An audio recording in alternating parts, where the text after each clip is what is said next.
অবস্থান করছেন আমরা আপনারা সবাই জানেন যে টাইমস 24-এর যে সাংবাদিক সুদীপ আচার্যের উপর গতকাল রাতে ব্রুটালি অ্যাটাক করা হয়েছে।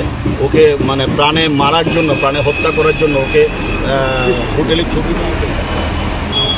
এই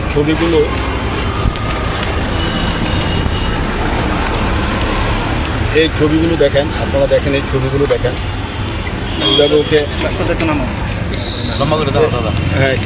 কীভাবে ওকে মারা হয়েছে। এই দেখেন কীভাবে ওকে মারা হয়েছে। লোয়ার রড দিয়ে, আর্মস দিয়ে ওকে কীভাবে মারা হয়েছে। ওর একটা স্বর্ণের চেন ছিল, চেনটা ওরা নিয়ে গেছে এবং এগুলো 7-8 জন ছিল। তো আমাদের মনে হয় আরও ছিল সংখ্যায়, ওরা পালিয়ে গেছে।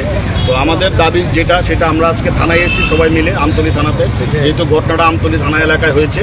তো আমাদের একটাই দাবি যে এসপিকে এখানে আসতে হবে, ঘটনাস্থলে আসতে হবে। এর আগে এই যে প্রসেনজিৎ তারের উপর অ্যাটাক হয়েছে 3 জনের উপর মোটচুমনি এলাকাতে। তারপরে মনে হয় 2 মাসের মধ্যে আবার হয়েছে সাংবাদিকের উপর। তাহলে কি শহরে কি সাংবাদিকরা কাজ করতে পারবে না?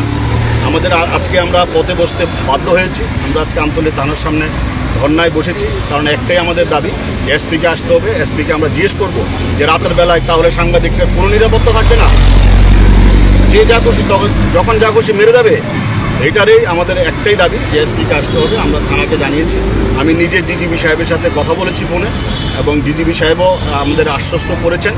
তো আমরা জানি যে সাংবাদিকদের উপর হত্যার ব্যাপারে সবাই আমাদের সাথে থাকবেন, আমাদের পাশে থাকবেন।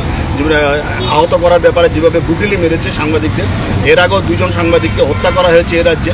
তো আমরা চাই না এই ধরনের ঘটনার আবার পুনরাবৃত্তি ঘটুক, কিন্তু যেভাবে একের পর এক সাংবাদিকরা আক্রান্ত হচ্ছে, কিছুদিন আগে খোয়াইয়ে আমাদের আশিস চক্রবর্তীর হামলা করা হয়েছে, ব্রুটালি হামলা করা হয়েছে, ওর নাক ফাঁক সব ফেটে গেছে।